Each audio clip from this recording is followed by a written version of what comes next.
Jadi bagaimana pernikahan bisa bertahan? Ya kalau kamu saling berani meletakkan hakmu, bukan menuntut hak. Lakukanlah kewajibanmu sebagai suami, lakukanlah kewajibanmu sebagai istri. Tapi mengenai masalah hak, kehendak, belajar meletakkan, belajar mematikan separuh supaya dua bisa jadi satu. Karena di Alkitab yang 3 jadi satu cuma Tuhan, dan 2 jadi satu hanya suami istri. Karena Alkitab berkata, kamu bukan lagi 2 loh, satu. Satu berarti apa? Satu kehendak dong. Bagaimana bisa 2 orang bisa satu kehendak? Ya, separuh dimatikan, baru bisa satu kehendak. Welcome, keluarga Higher Than Ever Church. Di podcast Deep Talk with Pastor, kami ingin menjawab setiap pertanyaan-pertanyaan saudara dari sudut pandang Higher Than Ever Church Pastors. So, stay tuned, cause the truth shall set you free. Kebenaran yang kamu ketahui akan memerdekakan kamu. God bless. Shalom keluarga Higher Than Ever Church. Kita bertemu lagi dalam podcast Deep Talk with Pastor. The truth shall set you free. Kebenaran yang kita ketahui akan memerdekakan kita. Dan hari ini kita akan membahas satu topik yang menarik saya percaya, yaitu adalah tentang pernikahan. Nah, dari tengah-tengah kita sudah ada Pastor Hengki Kusworo. Shalom Pastor. Shalom Pastor Michael. Oke, dan hari ini kita akan tanya jawab nih soal pernikahan. Sudah banyak sekali pertanyaan yang masuk tentang pernikahan nih Pastor. Oke Pastor, kita langsung saja mulai supaya tentu yang sudah menyaksikan tidak banyak basa-basi ya Pastor ya.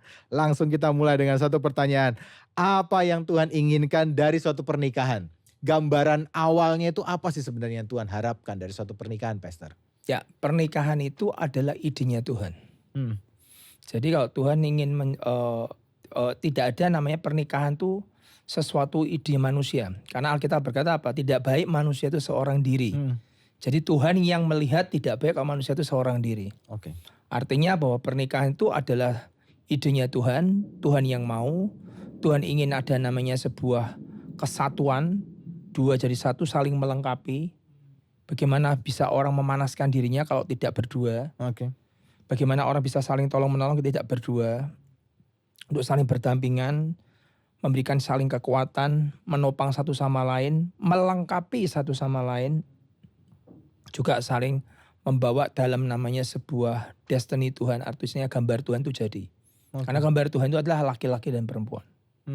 Jadi pernikahan di awal Tuhan adalah ingin manusia itu, Alkitab berkata adalah taklukkan bumi ini, take dominion, subdue the earth. Taklukkan bumi ini, berkuasa atas bumi ini, berkuasa atas burung di udara, ikan di laut, semua binatang yang melata bumi. Itu adalah Tuhan memberikan itu kepada manusia untuk menaklukkan bumi ini.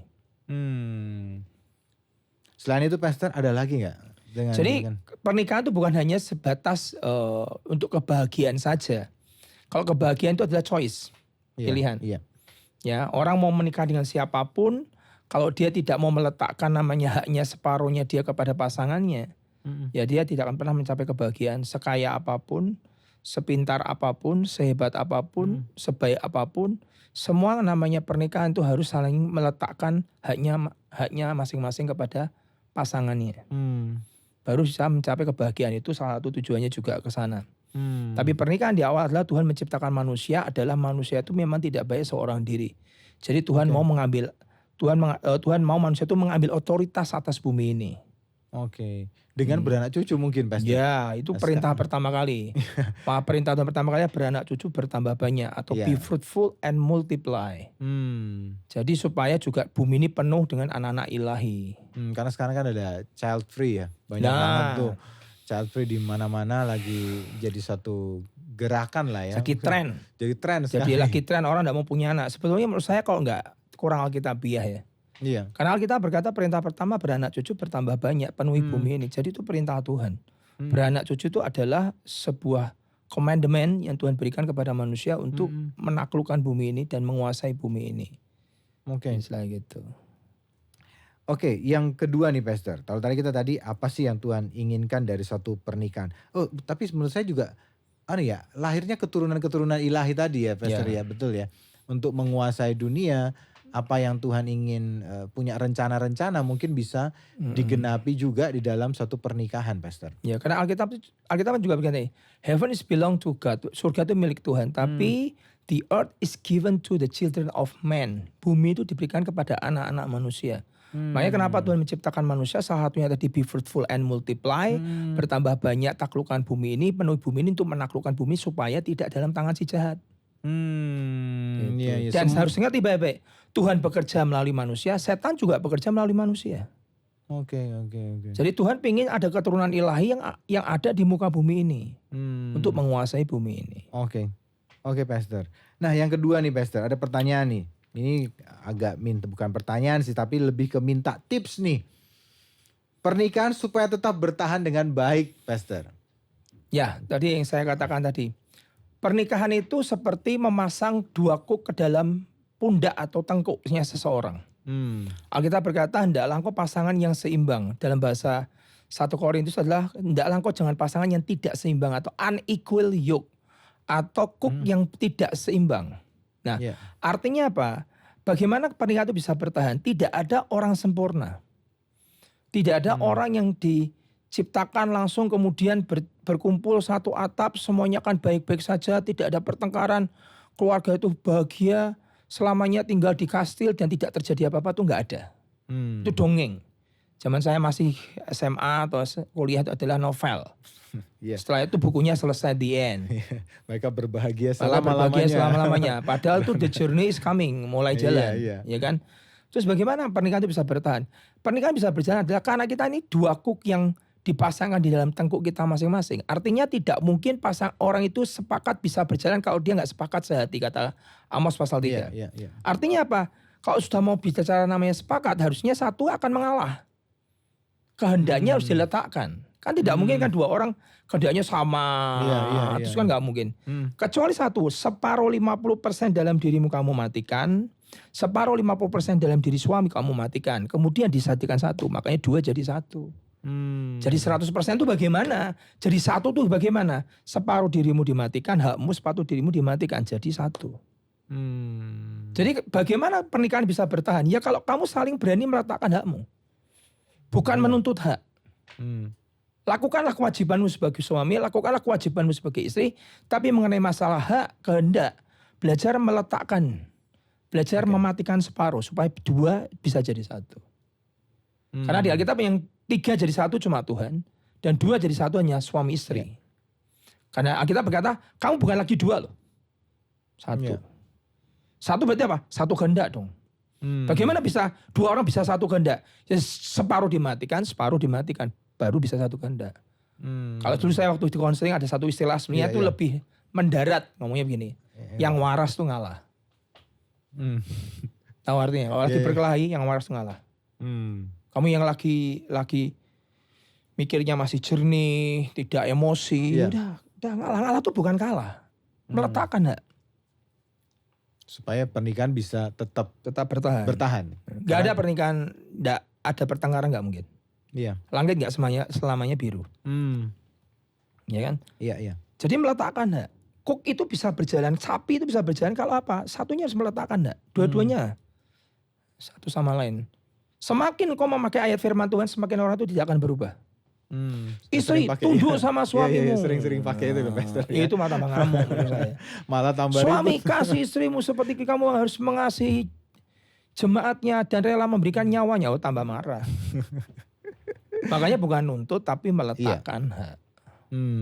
Nah Pastor, kalau saya kan pernah belajar dulu ya, bukan pernah belajar, diomongi juga bahwa ada rule of the games biasanya dalam satu pernikahan kan, gitu, supaya untuk menjagai satu pernikahan ya. Ini contoh misalnya saya pribadi waktu rule of the game-nya itu kami memang tidak boleh pukul pokoknya. Jadi dalam rumah tangga tidak boleh ada pukul nih. Satu lagi, tidak boleh ngomong cerai. Nah itu mungkin. Nah, Pastor sendiri di keluarga rule of the game-nya biasanya kalau boleh tahu nih Pastor, dengan istri gimana? Saya sendiri punya rule of the game dalam hidup saya yang saya tetapkan dalam hidup saya adalah saya tidak akan mau mengucapkan kata cerai. Sesulit apapun, sesukar apapun. Pilihan, tanda petik pilihan kamu sendiri, kamu juga merasa dapat dari Tuhan. Kemudian kamu harus berani jalani. Ya pokoknya apapun yang terjadi tidak boleh cerai. Itu rule of the game saya. Itu istilahnya ya itu saya sendirilah. Iya. Ya semua harusnya juga Pastor. Harusnya sama. Harus semua dong ya. Jangan sih ngomong cerai kayak sebuah picisan banget itu. Iya. Justru kamu bicara untuk tidak mengucapkan kata cerai itu lebih sulit. Di tengah pertengkaran, di tengah apa segala macam, pokoknya apapun yang terjadi tidak ada kata cerai. Karena saya menghitungnya gini, akibatnya tuh banyak dalam sebuah perceraian. Kalau kamu bercerai itu nanti bukan cuma melukai pasangan, tapi yang lebih berat kan melukai anak. Apalagi kalau kamu sebagai gembala, bagaimana kata jemaatmu, apalagi kalau kamu sebagai public figure, sebagai secara iman Kristen. Yo Tuhan, saya tanda petik dipermalukan. Ya kan, lu katanya pendeta kok cerai, terus kamu jawab apa? Ayo kita mau jawab Susah apa? Iya kan. Bisa. Jadi ya itu rule of the game-nya keluarga masing-masing. Saya mau berkata, saya tidak mau mengucapkan kata-kata itu, walaupun sulitnya apapun. Oke. Saya sih sendiri cukup beberapa sih. Saya salah satunya juga kalau bertengkar tidak boleh keluar dari rumah pokoknya. Jadi harus diselesaikan di sana. Jadi seringkali kita bertengkar ya sudah. Kita bertengkar tapi ya nggak boleh pergi dari rumah. Begitu makan nanti kita makan bareng lagi, ngobrol lagi. Malam juga nggak boleh pisah ranjang gitu. Pokoknya walaupun mungkin nggak bicara dulu ya. Iya mungkin nggak bicara. Karena kan lagi emosi kan. Tapi tetap nggak boleh lari, nggak boleh lari dari rumah. Nggak boleh lari, nggak boleh pergi. Betul, jadi itu kebiasaan. Nah Pastor sendiri merasa gimana nih peran Tuhan sendiri dalam pernikahan Pastor? Ini kan pertanyaan juga supaya bertahan dengan baik ya. Peran Tuhan sendiri seperti apa nih Pastor? Dulu kan di dalam pernikahan Pastor sehingga sudah bertahan berapa lama ini? Dari 2002, berarti 23 tahun. 23 tahun nih Pastor, ya. Ya, oh sangat besar kok. Makanya saya berkata ada hamba-hamba Tuhan yang tidak percaya jodoh dari Tuhan. Saya itu orang yang paling percaya jodoh dari Tuhan. Karena saya percaya Tuhan tuh akan memilihkan terbaik, istilahnya yang bukan terbaik ya. Misalnya yang terbaik, pasangan yang terbaik untuk kita. Iya. Itu Tuhan lebih tahu lah dibandingkan manusia itu sendiri.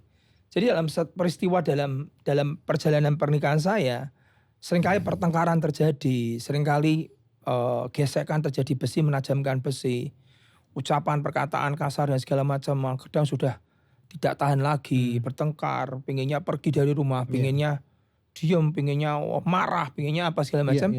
Di situ saya melihat selalu ada namanya penyertaan Tuhan tuh yang akhirnya mendamaikan kami. Akhirnya tuh Tuhan tuh benar-benar campur tangan di dalam pernikahan. Yang kalau kita berkata, saya pernah sampai titik berkata kepada Tuhan begini. Saya waktu itu habis bertengkar sama istri saya sudah give up, tidak tahu caranya bagaimana menyelesaikan. Saya masuk kamar, saya berlutut, saya bilang, Tuhan ini kan jodoh yang kau beri. Aku sudah tidak tahu bagaimana menyelesaikan. Tolong Tuhan. Dan Tuhan selalu punya cara. Dan selesai. Dan kalau kita ingat-ingat tuh masalahnya kadang masalah sepele. Gak berarti, dan kebanyakan tuh masalah ego. Ya kan? Yang jadi potensi konflik itu kan ego sebenarnya. Tidak mau mengalah. Nah Tuhan itu selalu berperannya luar biasa. Saya pribadi 15 tahun berarti nikahnya. Dan saya juga merasa hal yang sama Pastor. Ya kan? Jujur cuma Tuhan, karena kadang sudah sangat jengkel. Tapi begitu Tuhan menyentuh hati tuh kayak langsung selesai masalahnya. Beda sekali. Tidak artinya dia juga tidak minta maaf seringkali, dan di sini juga marah semua karena nggak ada yang mau minta maaf kan gitu loh Pastor. Tapi tiba-tiba kayak ada sesuatu yang mendamaikan di hati aja, tiba-tiba hilang aja gitu. Peace, jengkelnya, marahnya, terus tiba-tiba damainya muncul dan kita bisa baik kembali. Jadi saudara semua yang ada di rumah yang menyaksikan, tipsnya itu yang paling pertama ya tentu Pastor ya, kita sepakat adalah ada Tuhan di dalam keluarga kita ya. Keluarga kita ada Tuhan. Tali 3 lembar tidak mudah diputuskan. 3 itu yang ketiga adalah Tuhan. Wah itu dia saudara ya. Jadi selama ada Tuhan di tengah-tengah kita, keluarga kita pasti akan kuat. Tentu kita juga harus atur tadi yang Pastor Hengki katakan, harus menundukkan ego kita. Ya 50% harus dimatikan.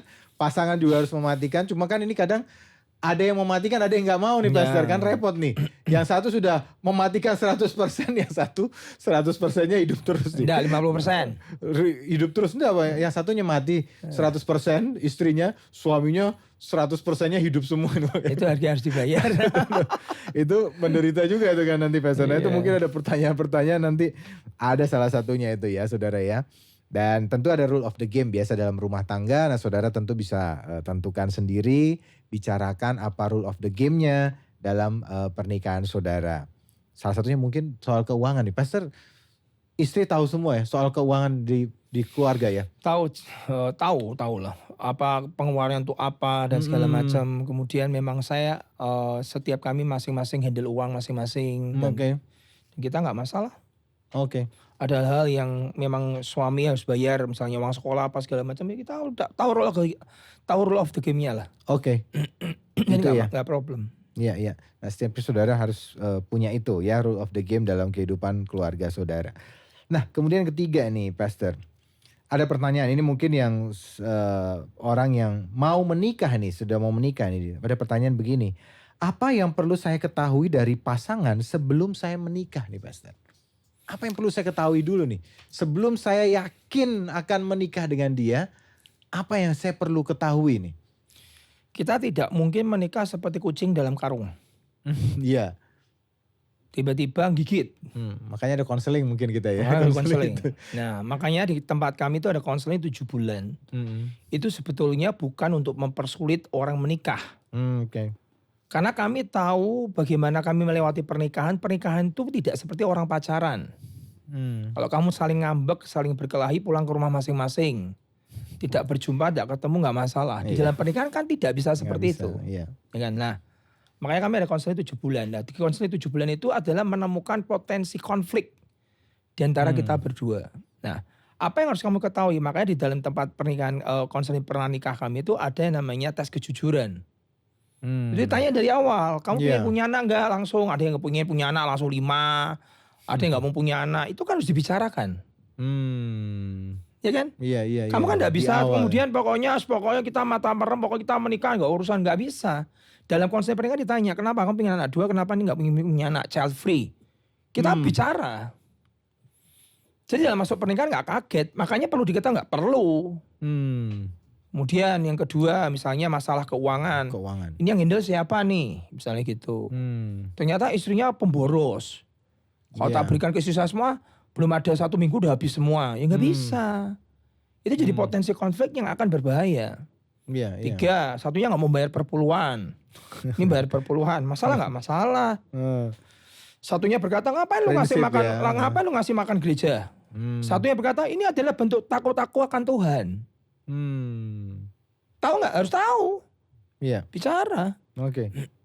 Soal hutang nih. Hutang. Nah, apalagi hutang. Punya hutang ternyata belum nikah sudah punya hutang. Ternyata hutangnya banyak sekali dan belum terbayar. Masalah itu. Dan sering dicari debt collector. Masalah. Buat aku juga. Kamu harus tahu. Kamu sedang berhadapan dengan orang yang kamu akan hidup seumur hidup. Kamu bisa nggak bertahan dengan orang yang hutangnya banyak dan tidak selesai. Dan dia harus menghadapi hutang, kamu tinggal suatu kali kedatangan sama para debt collector. Sanggup nggak? Ya harus tahu. Timbang. Tuhan juga kasih kita rasio untuk kita berpikir. Mau nggak kamu? Hidup dengan orang yang berhutang. Jangan cuma cinta-cinta saja, nggak bisa. Terus saya pernah konseling orang. Saya berkata begini. Loh kamu ini gimana menikah dengan suamimu kalau pulang kerja nggak pernah pulang rumah. Ini baru pacaran nih. Selalu pulang pagi. Waduh repot. Pergi keluar main sama temennya. Saya ngomong sama dia, saya ngomong sama yang perempuan. Kamu sanggup menikah dengan laki-laki yang habis pulang kerja pergi sama temennya sampai pagi? Oh nggak apa-apa kok Hengki, nanti dia akan berubah. Enggak. Berubah dulu sekarang. Nanti kalau menikah nggak bisa. Menikah kan lebih parah. Nggak pernah di rumah nanti malah. Tapi namanya tai kambing sudah seperti rasa coklat ya sudah. Cinta sudah melekat. Peribahasa dulu ya. Peribahasa cinta sudah melekat. Iya. Ya akhirnya menikah. Dan akhirnya benar kejadian seperti itu. Dan akhirnya dia ngaku. Ternyata benar. Nggak bisa saya nggak ada suami di rumah. Pulang kerja pergi sama temennya gimana. Harus tahu nggak? Harus tahu. Dan seringkali itu kan tidak berani ditanyakan diungkap di awal. diungkapkan di awal. Di tes kejujuran. Makanya perlu ikut ini konseling pernikahan ini. Keluar di konseling. Sekalian promosi ya buat jemaat Higher Than Ever harus ikut konseling karena itu bagus untuk ketahuan masalahnya. buka semua. Nanti juga misalnya contoh apakah yang perlu kamu tahu dari pasanganmu? Pasanganmu pernah pacaran dengan orang 10. Mantannya, kamu tidak pernah pacaran. Sanggup nggak kamu? Apalagi kalau ada hubungan yang salah. Ada hubungan yang salah di masa lalunya. 10 kali pacaran, kamu bisa nggak menghadapi? Ya, itu bukan sebagai judgement ya. Iya. Tapi kamu harus tahu. Dan kamu harus tahu bahwa aku bisa hidup dengan orang punya masa lalu seperti ini. Ya, Tuhan ngubur masa lalu. Iya, Tuhan ngubur masa lalu. Tapi kan kamu masih ingat nggak pertanyaanku? Masih kamu permasalahkan nggak nanti kalau dalam sebuah pertengkaran dalam rumah tangga? Nanti kamu ungkit. Iya, seringkali muncul, Pak. Ya kan? Kalau sudah marah tingkat tinggi itu diungkit semua. Waduh. Padahal kan sudah konsekuensi di awal, konseling berkata tidak boleh. Kamu udah nerima dia apa adanya, dia sudah buka cerita semua masa lalunya, seburuk apa, sejelek apa, dan kamu ditanya sama konseling, kamu siap nggak terima dia apa adanya? Itu jadi bahan pertimbangan gitu loh. Kalau kamu tidak siap dan tidak sanggup, nggak usah nikah. Tapi sebagian besar kayaknya kalau sudah konseling, pasti menikah. Yang susah tadi kami cinta sudah melekat itu. Berarti pacaran aja, Mas. Pacaran lihat-lihat dulu lah ya. Kalau jemaat Higher Than Ever mau anak-anak youth nih biasanya ya. Mau pilih-pilih pacar sudah pokoknya berdoa. Lihat podcast tentang jodoh aja. Nah, itu nanti saudara saksikan lagi, dengar lagi, lihat lagi supaya belajar lah, minimal persiapan dulu sebelum mau nanti menikah ya, Pastor. Karena kalau sudah seringkali konseling sudah kayaknya ya sudah separuh jalan ya. Separuh jalan. Dibatalin juga kayaknya susah juga itu, Pastor ya. Oke, itu ya, Pastor. Kemudian ini ada mungkin masalah-masalah yang sering dihadapi nih. Bila istri memiliki penghasilan yang lebih tinggi dari suami nih, bagaimana sikap suami dulu aja? Sikap suami seperti apa nih, Pastor? Saya pernah ngalamin. Saya juga. Ya, di awal pernikahan saya, gaji istri saya tuh berapa ratus kali lipat ya. Berapa ratus, Pak? Saya tuh dulu gaji pertama tuh 350. 350 tahun sekian. Sekian lama. Tahun ya? 98. 98, oke. Istri saya udah digaji 3 juta. Wah, 10 kali ya? Berapa kali lipat tuh? Ya, 9. Ayo, bagaimana ayo? 9 10. Ya, sebetulnya tuh kembali ke masing-masing. Sang istri juga, kamu tidak despise atau merendahkan sang suami, ya kan? Iya. Sang suami juga tidak usah merasa kamu nih harga dirimu terinjak-injak. Iya. Karena kadang suami kan merasakan kesombongannya, merasa kok dia kalah gaji, kemudian merasa minder, merasa malu, dan akhirnya jadi marah kan. Iya, biasanya ke situ. Iya, ya kan? Iya. Karena gajinya kalah dengan istrinya sebetulnya. Padahal mungkin si istri nggak masalah. Tapi karena lihat gaji yang kalah, si suami juga mungkin minder, jadi marah-marah. Istri saya tidak pernah merendahkan saya. Waktu saya gajinya, jangan merendahkan ya, oke. Gaji saya masih 350 itu nggak pernah merendahkan saya. Dan saya juga tidak pernah merasa minder dengan gajinya dia, karena istri saya kan seorang dokter ya. Iya. Dan waktu itu juga sebetulnya sulitnya adalah papinya dia, saya jadi hamba Tuhan. Papanya dia kan juga suka menabur untuk para hamba Tuhan, kan sulit itu. Posisi saya tuh sulit karena orang tuanya melihat sering memberkati para hamba Tuhan. Saya jadi hamba Tuhan. Sering kesusahan kan hamba Tuhan. Lihat hamba Tuhan kesusahan, diulurin tangan. Nah, itu sebenarnya sulit waktu itu. Tapi akhirnya setelah kami menikah, istri saya tuh sudah mempunyai sebuah determinasi di pikiran dan hatinya bahwa kalau aku menikah dengan hamba Tuhan, karena waktu itu adalah dia berkata, ya aku harus siap dengan keadaan kondisi apapun. Bahkan kalau sampai tidak punya rumah ya saya kontrak. Kalau tidak sampai pesta dalam pernikahan juga saya siap. Itu sudah disiapkan semua. Jadi kalau gaji saya lebih besar, suami saya lebih kecil ya dia siap. Ya sudah, itu istilahnya seperti ya kamu harus tahu. Iya.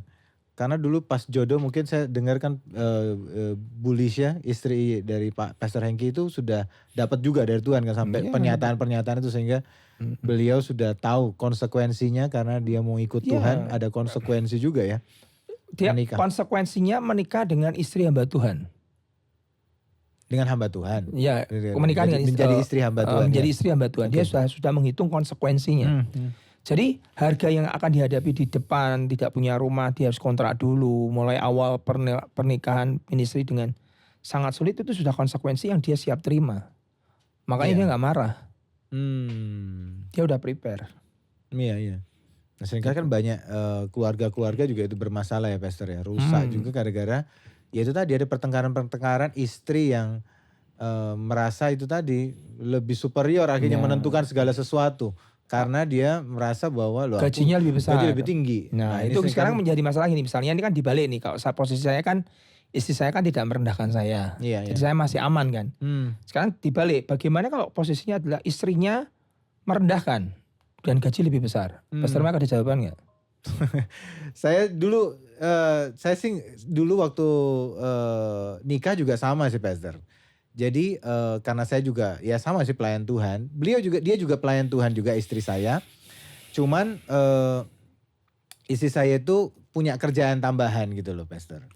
Dia punya kerjaan tambahan, kira-kira ya gaji kami itu beda 3 kali lipat lah. Gitu dari gaji saya sendiri gitu loh.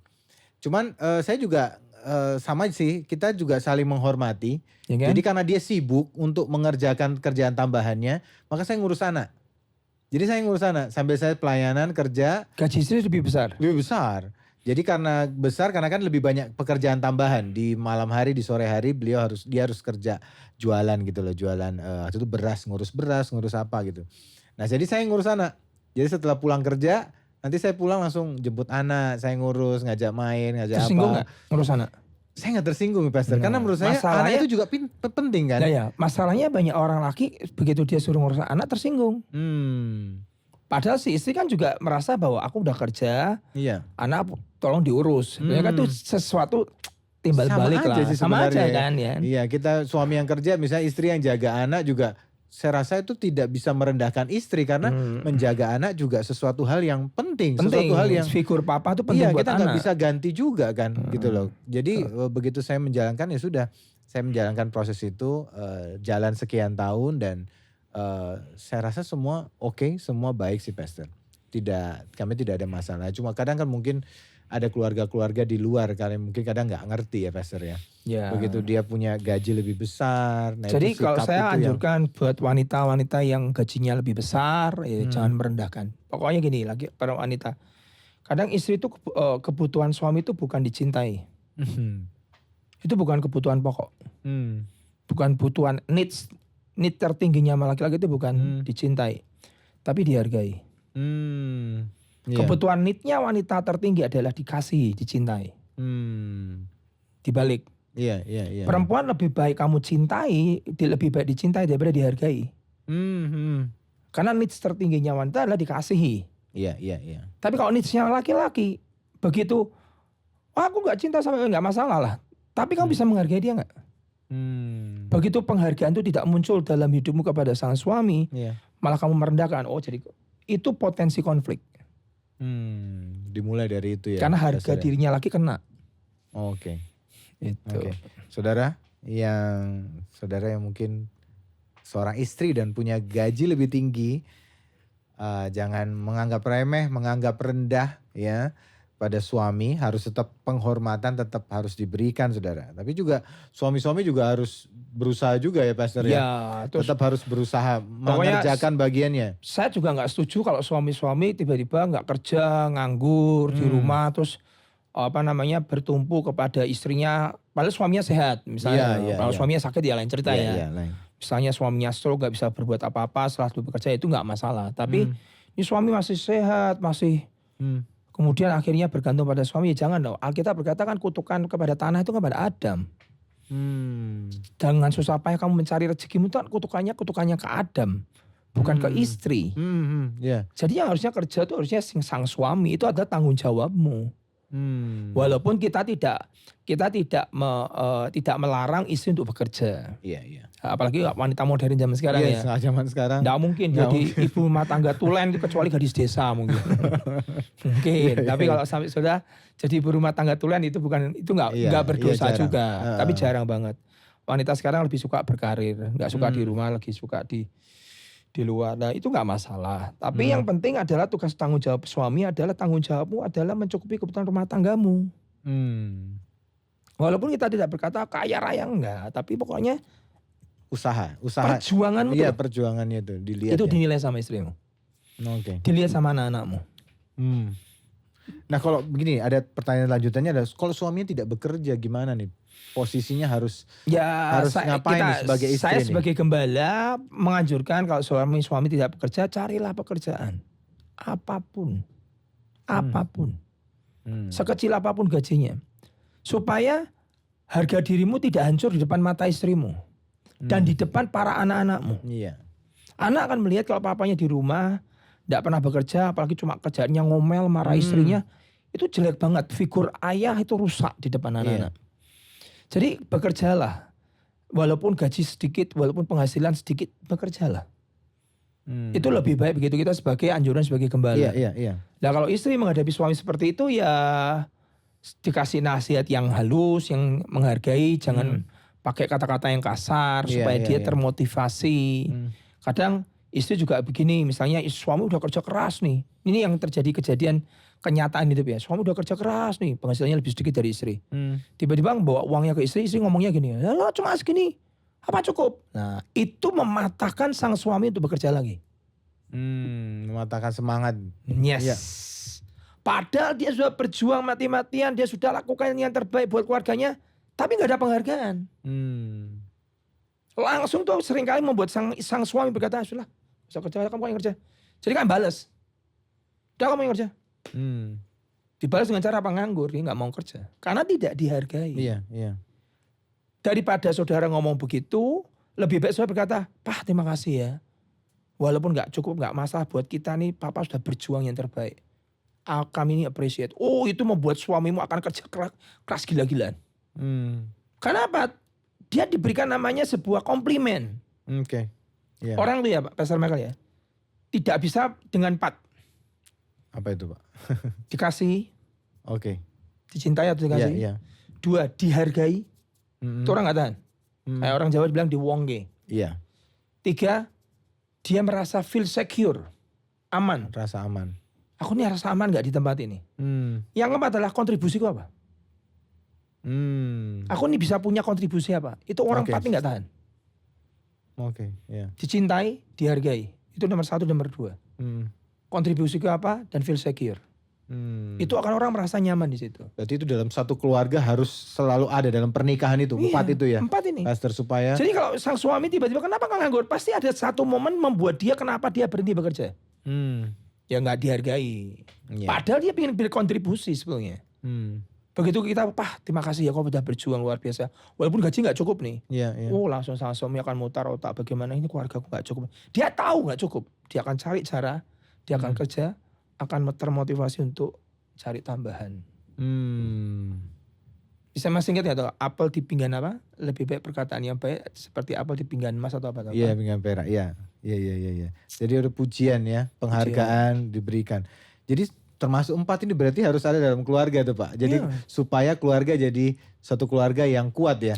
Harus ada cintai di sana di dalamnya, saling menghargai, anak dengan orang tua, suami dengan istri saling menghargai, feel secure, aman. Anak-anak merasa aman, pasti sang suami juga aman. Ya, kalau aman. Pulang di rumah nggak dicerewetin, nggak diomelin, nggak dikata-katain, biasa nggak bisa kerja. Ya kalau nggak feel secure, aman, ngapain pulang? Kan banyak suami nggak mau pulang rumah. Iya.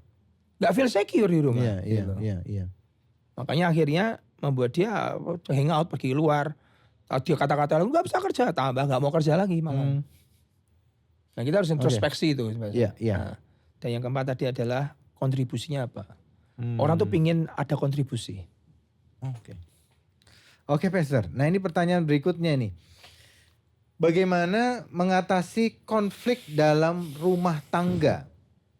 Bagaimana nih Pastor? Mungkin ada banyak kali ya dalam konflik tadi sudah kita bahas beberapa. Nah kira-kira bagaimana mengatasi konflik dalam rumah tangga? Misalnya nih ada, ya tadi itu setelah konseling sih maunya semuanya kayaknya baik-baik aja nih. Tapi setelah menikah ternyata ada satu yang tidak mau punya anak. berubah nih. Ini konfliknya tidak mau punya anak. Misalnya ada konflik yang tidak mau punya anak. Kan ada banyak konflik dan dalam rumah tangga. Kalau kita bahas satu persatu kayaknya Ini mungkin nggak dalam selesai kondisi nih. sudah menikah. Iya, dalam kondisi sudah menikah. Salah satunya mungkin kalau misalnya ada konflik nih, belum punya anak nih. Belum punya anak atau Belum bukan, mau punya anak, tidak belum mau punya anak. Tidak mau punya anak apa belum punya anak 5 tahun. Jadi ya ada yang belum punya anak, sudah menikah tapi belum punya anak. Ya, Tapi itu yang salah satu pasal konflik. Ada pasal kedua adalah tidak mau punya anak. tidak mau punya anak. Ada satu pasangan tidak mau punya anak nih. Karena ya ini hari-hari ada yang rame juga di ini ada pasangan selebritis juga ya. Itu yang memang karena nggak mau punya anak akhirnya dia bercerai gitu loh. Nah, sebenarnya makanya gini, tadi pertanyaan Pastor Michael itu kan bagus. Ketahui dari awal. Konseling di awal itu penting. Dibicarakan dulu. Sebelum kau membangun sebuah rumah, hitung dulu. Iya. Sebelum kau membangun menara, timbang dulu, hitung dulu. Itu bukan tidak beriman. Itu wise. Kalau orang mau bangun rumah tuh dia harus hitungkan perencanaannya dulu. Iya. Kalau tiba-tiba ini sudah dibicarakan di awal bahwa dia tidak mau punya anak, ya kamu sebagai misalnya sebagai sang suami, misalnya istri nggak punya anak kan, misalnya perempuan, misalnya yang perempuan ya, sebagai suami bisa nggak terima itu? Jangan cinta buta, bicarakan dulu. Kalau sampai sudah dia deal, dia tetap tidak mau punya anak, ya kenapa teruskan menikah? Istilahnya begitu. Sekarang pertanyaannya bagaimana ini sudah terlanjur dan dia belum punya juga. Ya kamu sebagai istri atau sebagai suami misalnya salah satunya tidak mau punya anak gara-gara child free, tidak mau ribet segala macam, yang mau punya anak ya kamu harus sabar. Biarkan Tuhan membuka hati sang istri atau sang suami untuk mempunyai pengertian bahwa mempunyai anak itu adalah sebuah perintah. Beranak cuculah, bertambah banyak. Iya. Ya kita harus sabar, kita nggak bisa nuntut karena itu keyakinan ya, itu istilahnya sudah jadi sebuah, aku udah mau menikah, udah mau ribet, ya ada yang berkeluarga begitu. Saya punya teman, sampai hari ini mereka berdua tidak mau punya anak, dua-duanya tapi. Jadi nggak masalah. Iya. Keluarganya tetap sampai hari ini ya tetap bagus, maksudnya tidak bercerai, mereka tetap bagus, oke. Karena memang dua-duanya nggak mau punya anak. Iya. Masalahnya kan kalau ada perbedaan tadi itu kan ada konflik. Nah konflik itu kan karena perbedaan ya. Kamu harus yang pengen punya anak ya kamu harus sabar. Pokoknya perceraian bukan jawaban. Iya. Saya tidak menganjurkan perceraian karena Alkitab buat saya jelas ngomongnya. Tuhan benci perceraian. Walaupun nanti kita akan lihat case by case. Iya. Dan tidak bisa ngomong di umum, kita ngomongnya personal. Tapi pegang dulu firman lah. Kita kalau nggak ada fondasi firman, kita pegangannya apa Pastor Mike? Pendapat pendeta bisa salah. Iya. Tapi firman nggak bisa salah. Kan gitu. Iya. Nah kalau sudah menikah nih ada masalah-masalah banyak sekarang juga.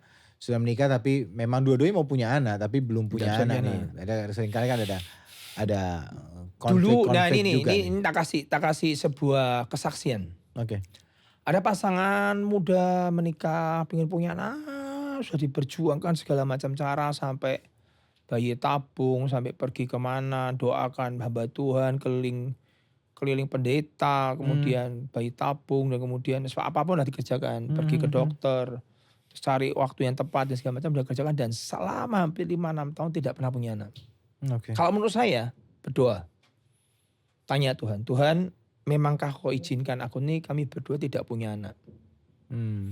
Jadi lebih santai gitu. Kalau memang tidak diizinkan punya anak, ya sudah kami nggak akan punya anak. Iya. Satu itu. 2, kalau memang Tuhan izinkan kami punya anak, ya berarti kan berikan kami kesabaran. Tanpa harus ngotot. Oke? Iya. Tanpa harus ngotot. Nah, 3, ini yang terjadi kesaksiannya. Setelah 5 tahun, 6 tahun dia tidak punya anak, dan akhirnya dia marah sama Tuhan. Dia tidak mau ke gereja, dia tidak mau jadi pelayan lagi, dia tinggalkan Tuhan, dia dugem dengan istrinya. Setelah dia tinggalkan Tuhan dengan istrinya, akhirnya pasangan ini punya anak. Blessing in disguise lah. Gimana? Begitu dia ninggalkan Tuhan malah punya anak. Nah. Dan tahu apa yang terjadi Pastor Mike?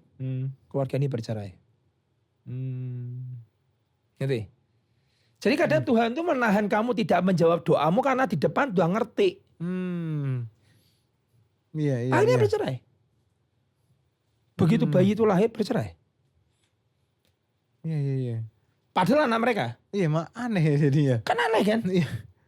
Jadi makanya jangan terlalu dini menghakimi Tuhan di awal. Tuhan tuh lebih tahu.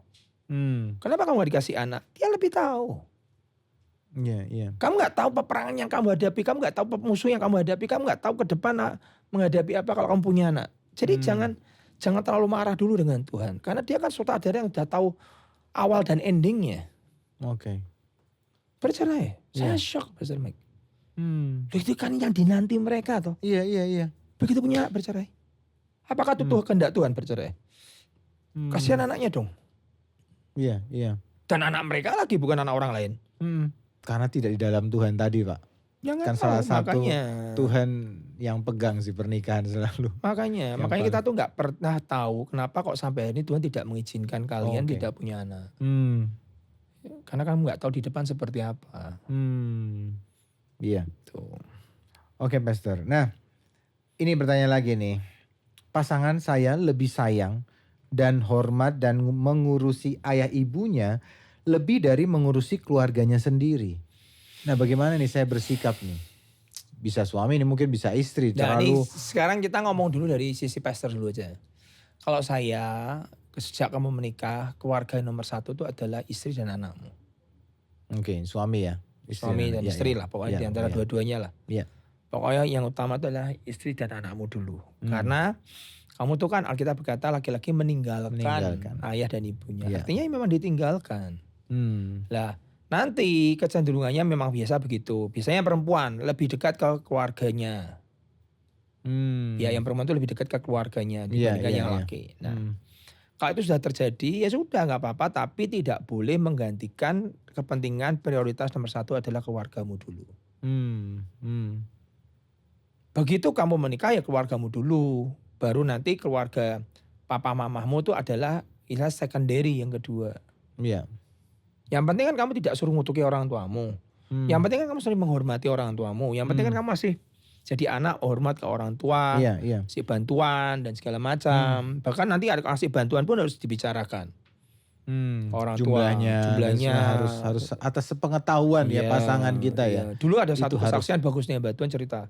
Jadi sang suami ini selalu kayak tadi memperhatikan keluarganya. Kan dari keluarga miskin yang laki, yang perempuan dari keluarga yang cukup berada. Dan begitu menikah akhirnya yang laki itu ternyata diam-diam selalu memberikan, ini pendeta nih, memberikan uang kepada keluarga papa mamanya. Tanpa sepengetahuan istrinya. Dan ini sudah terjadi bertahun-tahun dan istrinya tidak tahu. Sampai suatu kali istrinya tahu.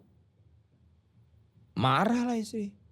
Nah, kamu kok tidak beritahu aku kalau kamu ngasih papa mamamu?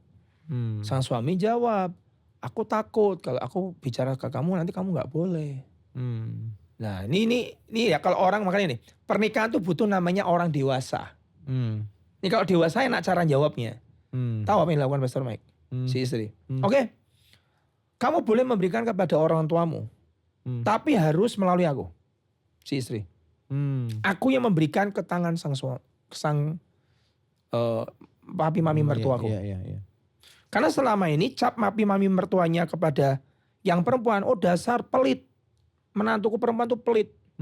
Karena dia hanya terima dari anaknya laki. Jangan bilang-bilang ya Ma. Ma jangan bilang-bilang sama istriku ya. Akhirnya cap ke orang tuanya, oh dasar pelit si istri. Jadi akhirnya mindset mertuanya sangat jelek kepada menantu perempuannya.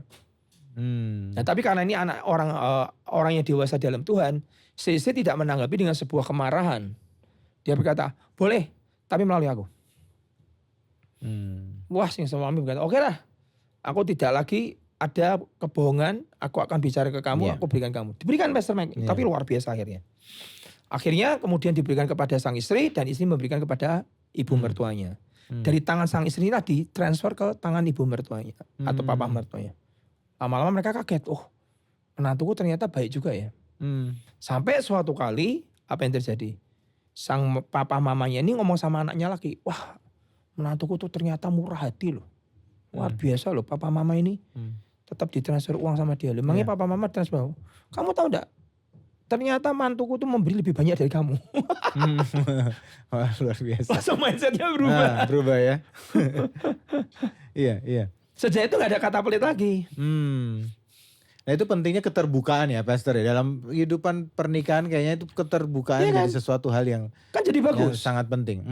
Hubungannya papa mamanya dengan sang suami juga baik, tapi Iya. papa mertuanya sama menantunya juga baik.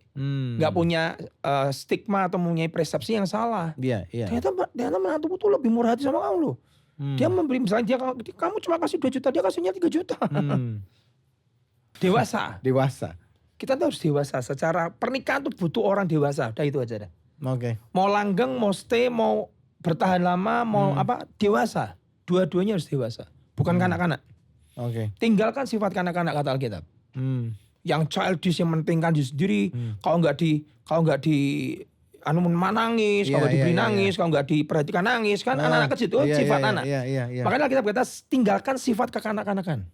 Oke. Jadilah dewasa. Pernikahan butuh orang dewasa. Jadi seorang istri kalau lihat suaminya lebih perhatian pada keluarga, tentu jangan bersikap childish, tapi tetap dewasa melihat itu. Tanya kenapa? Iya.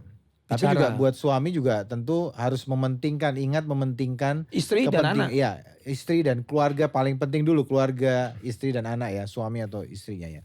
Dan mungkin juga buat mertua nih juga harus sadar juga ya, betul. Sebagai ayah ibu ya. Tidak boleh masuk dalam sebuah rumah tangga yang sudah punya kepala. Ini ya. Suami kan kepalanya. Iya nih. Kamu tidak boleh masuk, saya ibu mertua nyampurin. Saya harus sangat angkat topi sama mertua saya yang laki, Pastor Mike. Oke. Saya ini kan, mertua saya kan berikan saya rumah. Ya kan? Tapi kamu tahu Pastor Mike, begitu dia sampai ke rumah, masuk ke rumah saya, ini mertua yang berikan rumah kepada kami. Mau masuk kamar saya, itu izin sama saya loh. Hengki boleh nggak papi masuk ke kamarmu? Saya shock loh. Dia yang belikan beliau. Iya. Masuk kamar saya itu izin. Boleh nggak papi masuk kamarmu? Wah, itu bekas banget di hati saya. Nah, harusnya tuh orang itu harus seperti mertua saya. Iya. Dia tuh memberi itu tidak dasar loh. Enggak gitu. Memberi itu memang tulus memberi. Dan dia bisa menghormati yang diberi tanpa merendahkan. Bahkan minta izin. Iya. Itu saya shock Mas. Sampai akhirnya aku ingat. Begitu dia izin masuk kamar saya itu saya shock. Aku boleh masuk kamar dulu. Papi boleh tuh. Rumah-rumahmu. Gitu. Oke. Itu saya terkesan banget tuh. Oke Pastor, pertanyaan berikut nih. Bagaimana cara beradaptasi dengan mertua yang tinggal serumah nih? Saya tinggal di rumah mertua saya nih. Waduh, beradaptasi. Ini menurut saya Pastor Mike bisa jawab nih. Karena saya gak punya pengalaman nih tinggal dengan mertua. Jadi mertua saya tuh dulu punya prinsip ya kalau bisa meninggalkan orang tuanya bersendiri-sendiri karena sudah punya kepala rumah tangga sendiri. Jadi dalam satu rumah tangga tidak boleh ada 2 kepala istilahnya gitu. Ya. Pastor Mike lah yang bisa jawab lah. Gimana? Ya sebenarnya saya dulu juga pisah Pastor. Jadi rumah juga kita pisah. Cuma kebetulan satu kali mertua saya yang cowok ini meninggal dipanggil Tuhan. Sehingga tinggal mertua saya yang itu wanita. kewajiban lah. Sehingga dia juga anak satu-satunya. Jadi mau gak mau saya langsung berkata bahwa saya harus pindah ke sana. Saya izin pada mertua saya bilang saya pindah ke tempatnya mami supaya bisa nemeni. Karena saya juga sudah gak punya orang tua. Jadi saya pikir lebih baik kalau saya bisa tinggal bareng dengan dia dan jaga dia karena tinggal sendirian nih. Jadi kami cuma bertiga. Kalau menurut saya sebetulnya tindakan Pastor Mike itu malah betul. Karena kan sendirian ya orang tua. Iya. Itu kayak saudara kalau punya mami papi sudah tua sendirian. Masa kamu biarkan di rumah sendirian? Lebih baik gabung ke kita kan. Gak masalah. Dan saya tinggal hari itu tinggal di rumahnya beliau karena lebih besar dari rumah saya. Sehingga saya tinggal di sana lebih enak. Nah, menurut saya pengalaman saya jujur hampir tidak pernah bertengkar sih dengan mertua saya. Hampir nggak pernah bertengkar karena beliau menghormati saya juga dan saya juga menghormati beliau sebagai ibu saya juga. Saya merasa dia sudah seperti Mama ibu sendiri. saya sendiri karena saya juga nggak ada orang tua. Dan saya melihat beliau juga menghormati saya dengan luar biasa juga. Tidak mencampuri urusan keuangan, tidak mencampuri yang lain. Benar-benar dia sebagai ibu yang menghormat, dia hormat dan sayang pada anak-anaknya, sehingga kami ini sampai hari ini tuh belum pernah bertengkar gitu. Bertengkar yang artinya bertengkar ribut sampai gimana-gimana gitu, marah-marahan. Karena saling menghormati kan, Saling menghargai menghormati, kan. saling menghargai. Nah makanya memang, nah ini kadang saya juga punya teman-teman ada pengalaman, mereka juga tinggal di rumah mertua. Memang yang berat itu kalau istri biasanya, Pastor, tinggal di rumahnya Mertua. Karena mertuanya cewek gitu. Waduh. Nenek bilang bahaya. Wah itu memang itu Itu sumber konflik. itu sumber konflik karena biasa ibu Tuntutan. sama anak lakinya itu kan wah perhatian gini. Protektif banget, begitu masuk ada perempuan masuk, dia lihat pagi mungkin belum bangun, tidak nyiapin makan buat anaknya, wah itu dia ribut ya. Dia melihat menantunya tidak seperti dia terhadap suaminya. Iya. Biasanya mami mertua bangun jam 4, sudah nyiapin ngurusin makan, anaknya sarapan, yang cowok ini. Ini kok istri kok tidur bangun jam 8. Rame lah. Itu lah Pastor, itu gimana berarti? Lebih baik sarannya biasanya lebih baik gimana Pastor? Kalau misalnya kejadian seperti itu. Loh kalau saya sih, kalau misalnya orang tua masih sehat dan segala macam, pertama kalau menurut saya jangan tinggal dulu sama mertua ya. Karena itu sumber konflik menurut saya. Karena tidak banyak mertua, orang tua itu yang bisa dewasa melihat anaknya salah ditegur. Putranya biasanya salah ditegur. Biasanya orang tua tuh nggak fair. Anaknya yang laki salah, yang dibela malah anaknya. Padahal salah anaknya. Ini saya pernah kejadian orang konseling nih. Sudah jelas anaknya laki itu adalah selingkuh. Yang ditegur siapa Pastor Mike? Istrinya. Gak bisa ngurus suami. Gak bisa ngurus suami. Makanya anak saya begini. Loh gimana sih? Bisa salah tuh anakmu kok. Nah itu seringkali terjadi seperti itu. Karena berarti itu sudah gak fair. Iya. Sudah gak dewasa. Kesalahan dilegalitaskan, dibenarkan. Nah kalau saya lebih baik itu keluarga itu memang Alkitab sudah jelas ngajarin. Laki-laki meninggalkan ayahnya. Artinya Tuhan sudah melihat tuh ada sebuah potensi konflik akan terjadi kalau campur bersama. Iya. Tinggalkan dulu ayah dan ibumu, lebih baik saudara kontra sendirian dengan istrimu dan anakmu daripada ribut. Nanti kalau orang tua sudah menjadi tua, tidak bisa berdaya apa-apa, saudara undang orang tua masuk ke dalam rumahmu, bergabung, itu gak masalah. Dia gak akan nyampuri urusan rumah tanggamu, karena kamu sudah settle. Tapi kalau kamu dari awal, ya masalah. Iya. Apalagi awal-awal pernikahan tuh Pastor. Kan itu ini aja suami istri juga pasti penyesuaian dulu nih barusan menikah. Ditambah lagi ada kehadiran mertua yang nanti ikut campur. Wah ini ada kesaksian ada kesaksian Pastor Mike. Jadi si istri itu selalu migrain. Setiap hari Rabu. Iya. Ditanya sama seorang bantuan, Pak saya ini kok selalu migrain, saya selalu vertigo, kepala saya pusing. Darah saya tuh naik, tekanan darah naik, itu kenapa? Setiap hari apa? Setiap hari Rabu. Ditanya, lah mami mertuamu datang hari apa? Hari Rabu. Sumber kan berarti. Iya. Jadi begitu mertuanya datang hari Rabu, buat dia tekanan stres. Karena tuntutan-tuntutan dari sang mami kepada calon menantu, pada menantunya perempuan itu terlalu tinggi. Iya. Itu sering kali ada itu Pastor. Itu terjadi. Tapi ya saya rasa kalau orang itu tadi sekalian memang kalau kita memang tinggal bersama dengan mertua itu mesti mematikan ini lagi. Tambah mati lagi nih. Sudah mati sama suami harus mati lagi untuk dengan mertua. Iya karena kan bagaimanapun seorang ibu pasti mau dihormati. Namanya orang tua pengen juga diomongin. Apalagi kalau anak lakinya itu rumahnya anak lakinya kaya. Kemudian istrinya gak kerja apa-apa, tinggal sama ibu mertua habis itu pasti. Iya. Kamu tuh bisa apa? Semua dari anakku. Waduh. Saya salut sama mertua-mertua tapi kalau bisa tinggal dengan menantunya dan akur. Dan tidak menghina ya. Tidak menghina. Saya salut. Saya punya kenalan juga ya, pelayan juga yang dia juga tinggal dengan orang tuanya kaya raya malahan, yang perempuan ini. Lakinya tinggal bareng dan mereka saling menghormati sekali. Karena laki. Iya laki. Ya kan bukan ibu kan. Bukan ibu. Tapi saya lihat maksudnya ya oke. Buat saya itu suatu keluarga contoh yang seorang mertua yang tidak merendahkan juga Merendahkan. anak-anaknya gitu loh, tapi dia juga mengasihi. Harusnya kita besok kalau jadi mertua tuh harus jangan merendahkan. Walaupun kita yang memberi.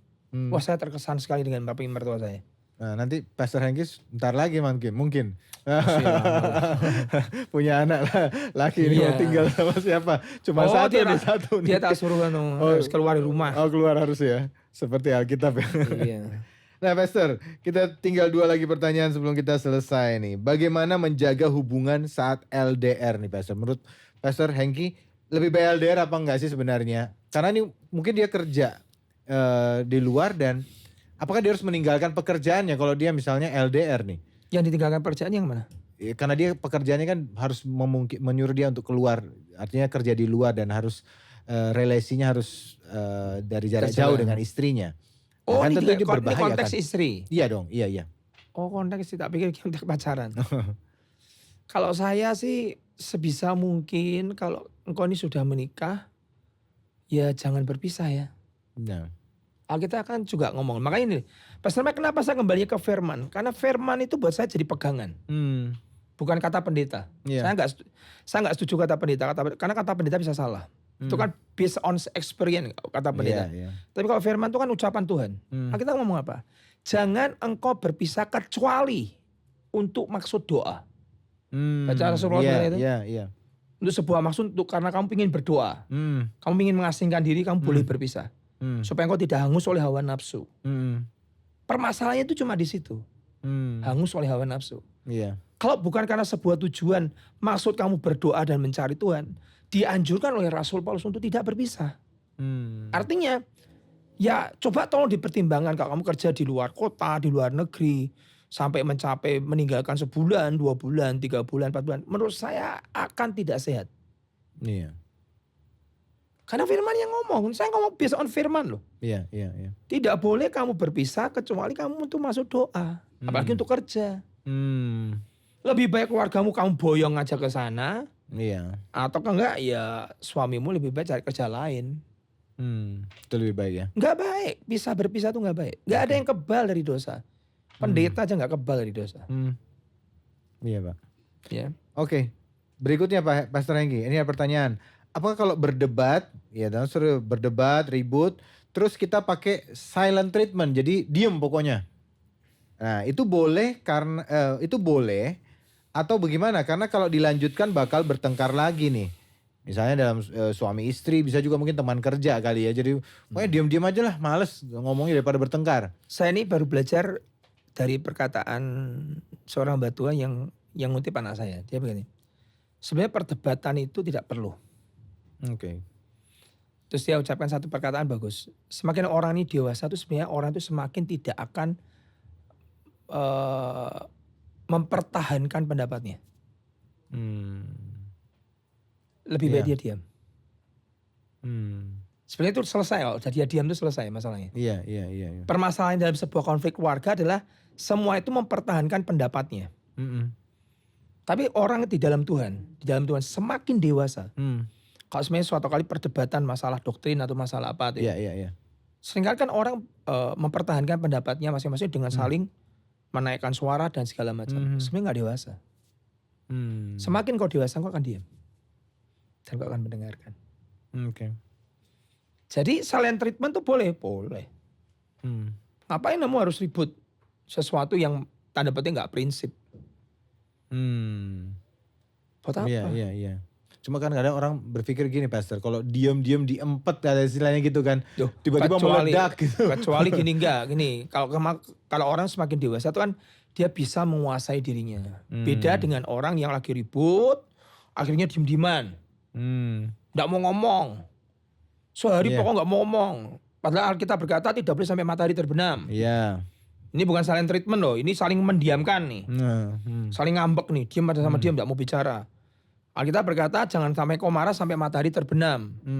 Artinya ya kalau bisa berhentilah marah. Walaupun tidak harus, jangan gini kan, ayo toh selesai toh. Alkitab berkata ada orang yang punya, itu karakter saya dulu di awal waktu pernikahan. Saya pinginnya kalau punya masalah langsung selesai. Istri saya orangnya tidak bisa dibegitukan. Bisa ya. Dia maunya ayo stop, diem dulu, cooling down, jangan bicara. Aku mau tenang. Nah, ini kan beda kan? Iya, kebalikan sama kebalikan. saya. Iya kan? Saya pengen tenang dulu. Kamu yang tenang dulu kan? Ya, Nah, istri kamu saya. orang melankolis sudah biasa gitu. Nah, kalau kita orang yang kolerik saya kita pinginnya udahlah ini masalah kecil selesai, udahlah diem berhenti, udah nggak usah bertengkar ya, wajahnya senyum ya, selesai ya. Pinginnya kita begitu. Tapi di satu pasangan kita nggak mau begitu.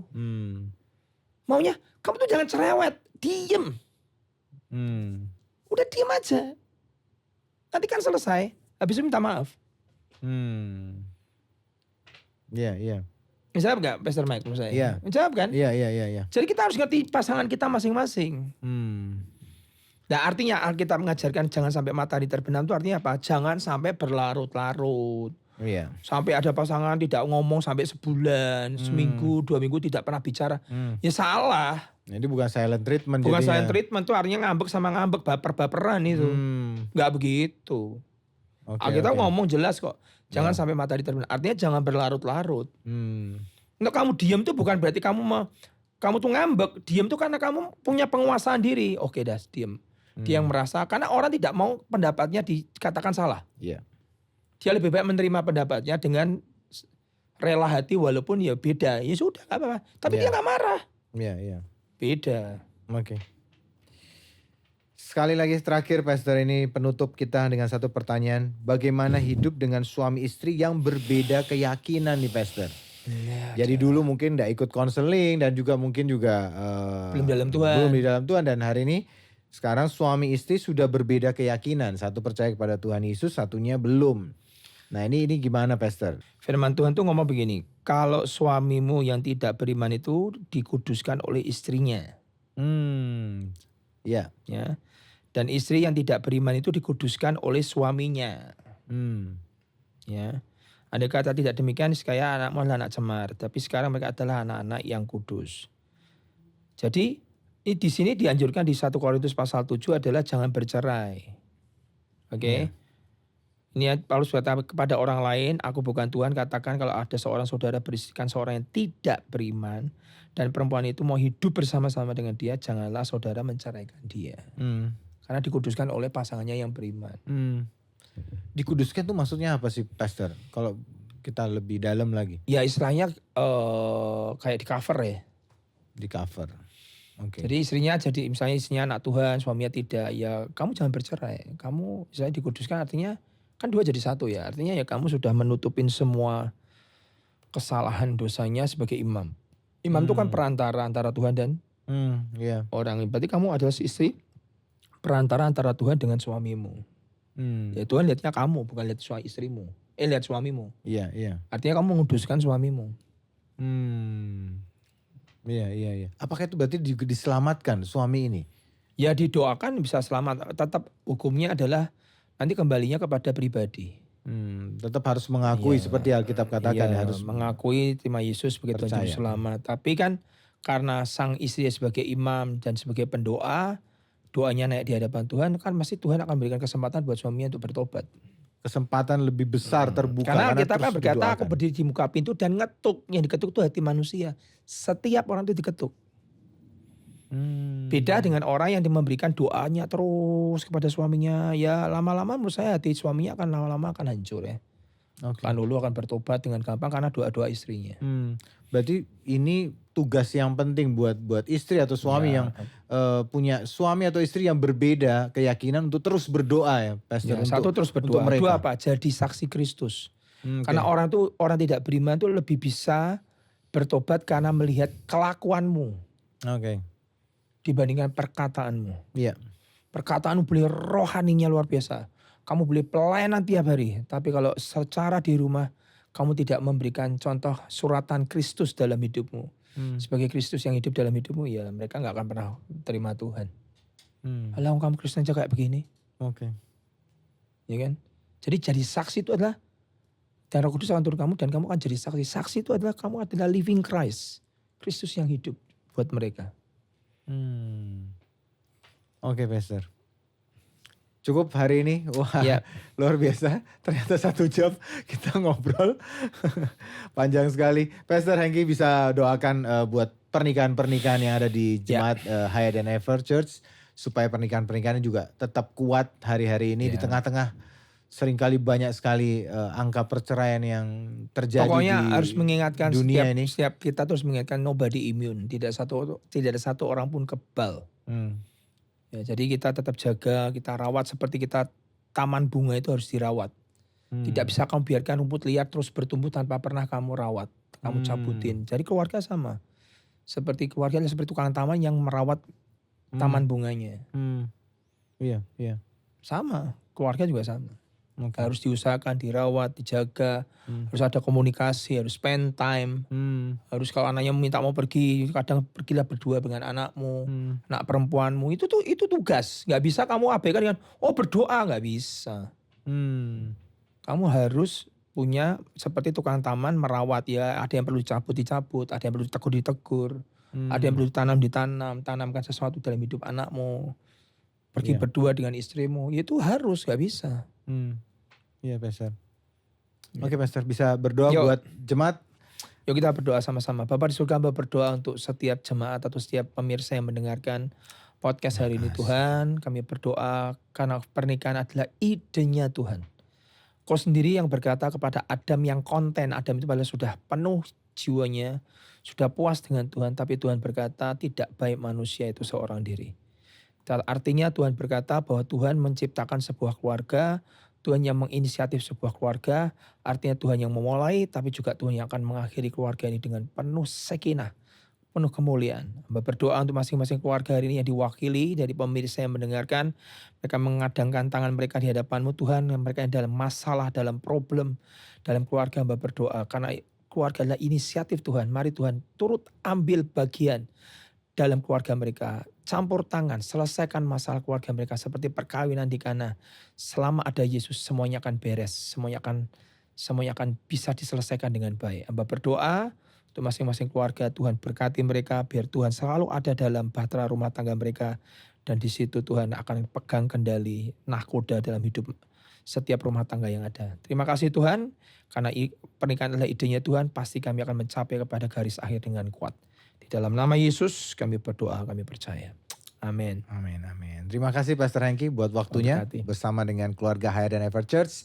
Sampai jumpa minggu depan lagi di Deep Talk with Pastors.